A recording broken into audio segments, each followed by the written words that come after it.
Нийгмийн даатгалын үйл ажиллагааны чадварыг сайжруулах төслийн талаар бэлтгэж байгаа цуврал нэвтрүүлгийн 2 дахь дугаар эхэлж байна. Энэ удаад манай улсын хүн ам зүй, насжилтын асуудал, Япон улсын хүн амын насжилттай харьцуулсан судалгааны талаар ярилцах болно. Нийгмийн даатгалын үйл ажиллагааны чадварыг сайжруулахад насжилтын судалгаа чухал шаардлагатай. Энэ судалгаа сайжрах хийх ажлын үнд суурь болдог юм а.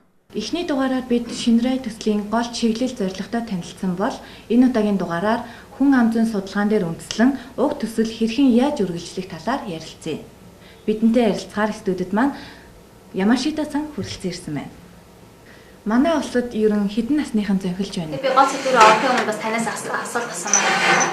Та 50 жилийн дараа нийгэм эдийн засгийн байдал яаж өөрчлөгдөх мэдэх боломжтой юу? Тэрийг бол шин хэлэхэд бол нэлээд хэцүү. Гэхдээ 50 жилийн дараа та бүхэн хэдэн настай байх вэ гэдгийг бол хүн болгон дор бүрнээ мэдж байгаа. Тэгэхээр 50 жилийн дараа бол одоо хүмүүс маань насны тэтгэврийн насанд очино. За Монгол улс бол одоо бол залуучууд ихтэй залуучуудын орон. Гэвч ирээдүйд Монгол бол өндөр насжилт хурдтай явагдах ийм одоо дүр зураг ажиглагдаж байгаа. За өмнөд бол нэг 60 орчим жилийн өмнө бол Япон ч гэсэн залуучууд ихтэй залуучуудын орн байсан л да.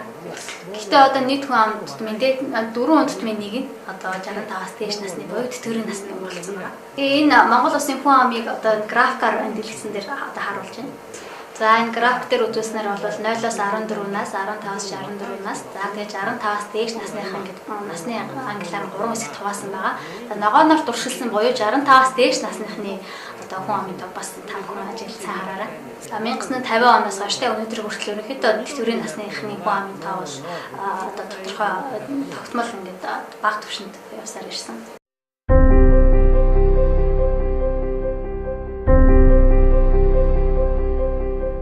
Хэдийгээр тэтгэврийн насанд хүрсэн ч ажил хөдөлмөр эрхлэхийг хүссэн эрүүл чирэг хүн олон бий. Япон улсад тэтгэврийн насанд хүрсэн хүн үргэлжлүүлэн ажиллаж нэмэгдэлтэй тэтгэвэр авдаг. Амьдралын ийм хэв маяг манай улсад ч эхэлж байгаа нь амьдралаас ажиглагдж байна.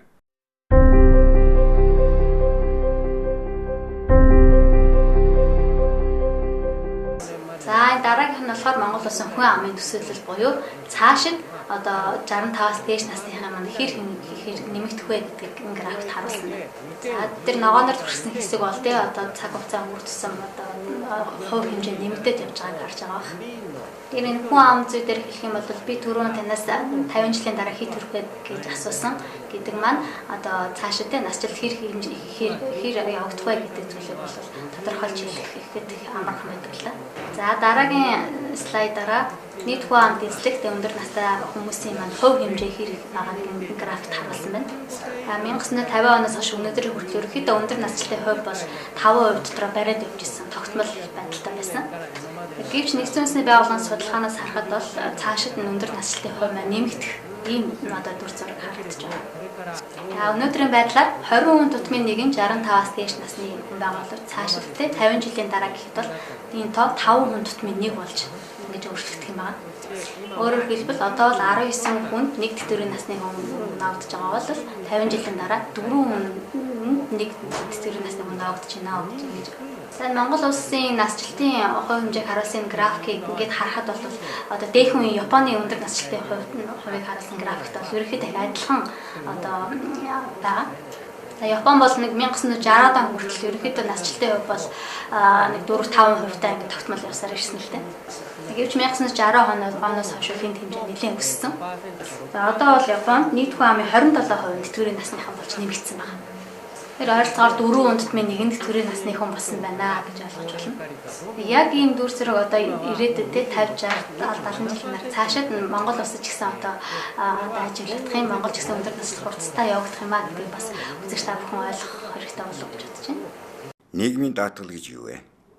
Даатгуулагч иргэдийн амьдралын баталгаа алдагдаж, орлогын их үсвэргүй болох эрсдлийг нийгмийн даатгалын сангаас тэтгэвэр тэтгэмжийн хэлбэрээр нөхөх үйл ажиллагааг нийгмийн даатгал гэдэг.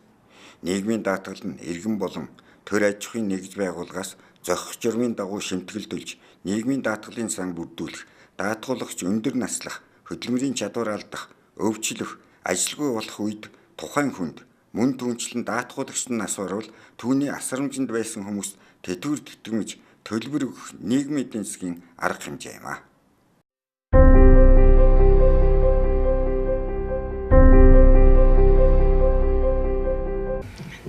Монгол улсад эмэгтэйчүүд 55 наснда, эрэгтэйчүүд 60 наснда тэтгэврт гардаг хууль үйлчилж байна.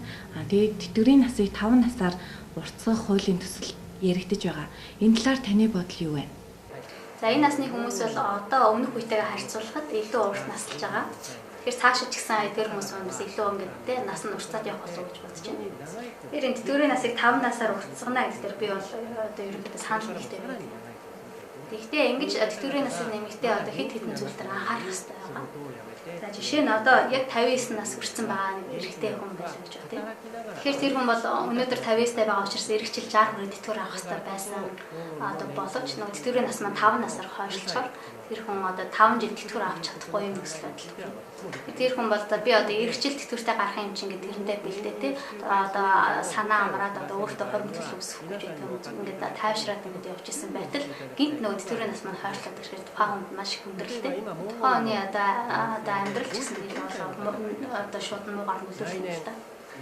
Япон ч гэсэн одоо дээхэн үед бол эмэгтэй 55 наснаас эрэгтэй 60 наснаас Монголд ажиллаа тэтгэврт гардаг байсан. Одоо бол Японд эрэгтэй 65 наснаас эмэгтэй 55 наснаас тэтгэврт гардаг байсан. Гэхдээ Япон бол тэтгэврийн насыг уртсгахдаа одоо хууль батлаад тэргийг хэрэгжүүлэх хүртэл маш он удаан жил зарцуулсан 10 гаруй жил зарцуулсан байдаг. Тэтгэврийн насыг бол үе шаттайгаар нэгдэг. Нэг дор шууд 5 насаар гэж нэмдэггүй. Одоо 3 жилд 1 насаар нэмэх ч юм уу те 4 жилд 1 насаар нэмэх гэдэг үе шаттайгаар одоо тэтгэврийн насыг нэмээд байдаг. Тэгэхээр тэтгэврийн насыг хойшлууллаа гэсэн шийдвэр гарснаас хойш яг бүрэн тэг хэрэгжиж дуусгахад яг бүрэн 65 наснда хүрэх хүртэл 20 гаруй жил зарцуулсан байна. За мөн одоо Японы засгийн газрын зүгээс Японы одоо томоохон одоо хувийн болон төрийн аж ахуйн нэгжүүдтэй одоо харилцаанд хүрэлцээд энэ одоо ажилчдаа 60 наснаас биш 65 наснаас тэтгэврт гаргаач гэсэн юм хүсэлтийг тавьж энэ 5 жилийн хугацаанд тий одоо энэ ажил хөдөлмөрийн хугацааны 5 жилээр уртсгах ийм үйл ажиллагааг санаалж хийсэн. За энэ дэлгэцээр Монгол Улсын хүн амын дундаж наслалт болоод хүн амын дундаж амьдрах хугацааны илэрхийлэл гэсэн энэ тоон баримтуудыг гаргасан байна. Тэгэхээр дундаж одоо тэтгэврийн насны хүмүүс цаашаа тий олон жил амьдрах одоо нас нь урт байгаа учраас тэтгэврийн насныг хойшлуулна гэдэг дээр би бас санал нэгтэй байна. Японд бол 65 тэтгэврийн наснд хүрсэн ч гэсэн эрүүл чирэг ажил хөдөлмөр эрхлэх бүрэн боломжтой маш олон хүмүүс байгаа. Тэгэхээр Японд энэ хүмүүсийн ажил эрхлэлийг дэмжих зорилгоор ямар одоо арга хэмжээ авдаг вэ гэхээр тухайн хүн за би 65 наснаас биш 70 наснаас тэтгэврт гармаар байна. Тэтгэврийн насыг 5 жил хойшлуулмаар байна гэж одоо гэсэн хүсэл гаргах юм бол 70 настай тэтгэвэр гарч байгаа хүний тэтгэвэр бол үндсэн тэтгэврээс 42%-аар илүү байдаг.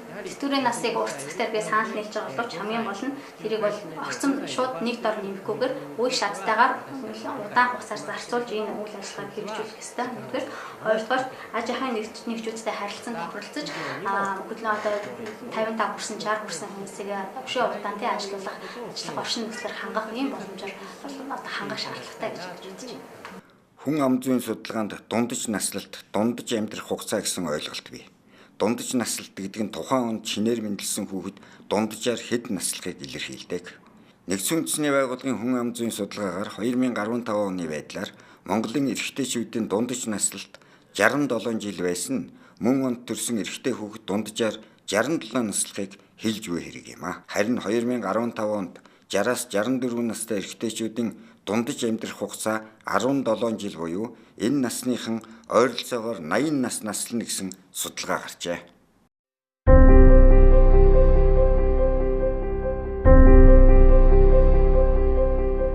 Монгол хүмүүсийн дундаж наслалт Япон улсынхтай харьцуулбал харьцангуй бага санагддаг.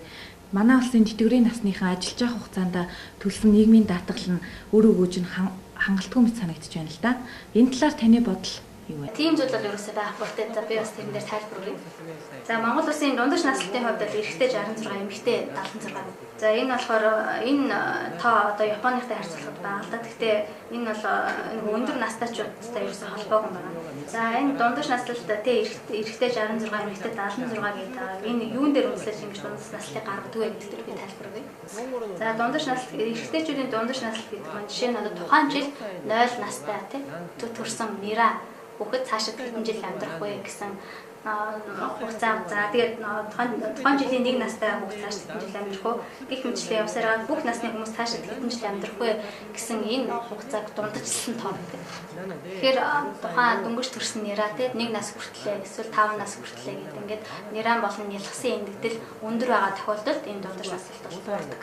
Одоо бол мэдээж одоо эрүүл мэндийн салбарын хөгжилтэй одоо уялдаад Монгол улс ч гэсэн те нэран эндэгдэл нялхсан эндэгдэл маш их одоо бага болсон.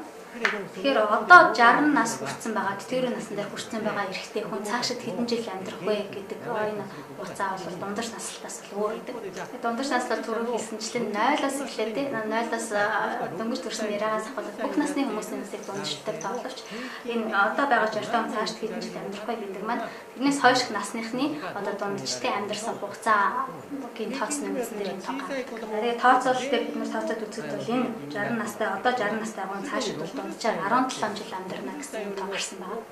Тэгэхээр одоо эрэгтэйчүүдийн дундаж наслал 66 байлаа гээд одоо 60 таа байгаа 6 жил амьдрал одоо мэдээ дундажаас 6 жил амьдрал насаар нь гэсэн ойлгож болохгүй.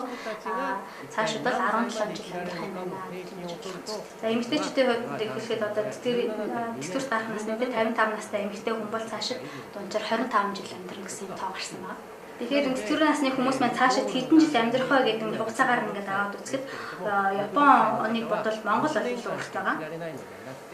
За өндөр нас чинь те Японд ч гэсэн 65 насны эмэгтэй хүн бол одоо цаашид Монголтай адилхан 25 жил амьдрахгүй байна. Тэгэхээр одоо тэтгэврийн насны Монгол эмэгтэйчүүд те 55 настай эмэгтэйчүүд бол Япон эмэгтэйчүүдээс илүү урт наслж байна гэж. Тэгэхээр одоо тэтгэврийн наснд очсон ч гэсэн эдгээр хүмүүсийн цаашид ажил хөдөлмөр бүрэн боломжтой байх чинь тэтгэврт гаргаад ажлаас нь гаргасан шин гэдэг маань зөв зүйтэй юу гэдэг дээр бас их асуудал үүсэж байгаа. Тэгэхээр тэтгэврийн насыг тогтоохдоо тэр насыг урагшлуулах уу, хойшлуулах уу гэдэг дээр бол дундаж наслалтыг бол анхаарч үзэх бол хангалтгүй байдаг. Энэ дээр тухайн тэтгэврийн насны хүмүүс цаашид хэдэн жил амьдрах вэ гэсэн дундаж хугацааны илэрхийлэг тоосч үзээд тэрэн дээр анализ хийсэн үндсэн дээр тэтгэврийн наснаа хэд болох вэ гэдэг шийдвэр гаргах шаардлагатай. Тэгээд хэлгсэн дээр гарч байгаа дундаж амьдрах хугацааны илэрхийлэл гэсэн энэ тооцооллыг бол одоо нийгэм даатгалын холбогдох мэргэжилтнүүд өөрсдөө хийж гаргасан энэ тооцоолол байна. Тэрийг ашиглаад би бас энэ тайлбар хийлээ. Ийм гол тэ чухал таан үзүүлэлтүүдийг ард иргэдэд ойлгомжтой байдлаар үзүүлээд таниулаад мэдлэг мэдээлэл олгох чухал. Шинрай төслийн талаар цоврал нэвтрүүлгийн маань 2 дахь дугаар өгөр өндөрлөж байна. Дараагийн дугаар хүртэл түр баяртай.